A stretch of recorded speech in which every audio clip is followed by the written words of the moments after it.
கன்மலையானவர் துதிக்கப்படுவீராக. என் ரட்சிப்பின் தேவன் உயர்த்தப்படுவீராக. நீர் என் கன்மலை, என் கோட்டை, என் ரட்சகர், என் தேவன். நான் நம்பும் துருகம், என் கேடகம், உயர்ந்த அடைக்கலம், ரட்சண்ய கொம்பு.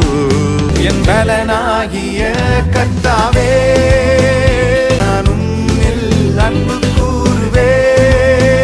என் பலனாகிய கர்த்தாவே, நான் உம்மில் அன்பு கூறுவே. என்னிலும் அதிக பலவான்கள் பகைஞர்கள் நெருக்கும் போது நான் அபயமிட்டே. உயரத்தில் இருந்து உம் கரம் நீட்டி என் கரம் பிடித்து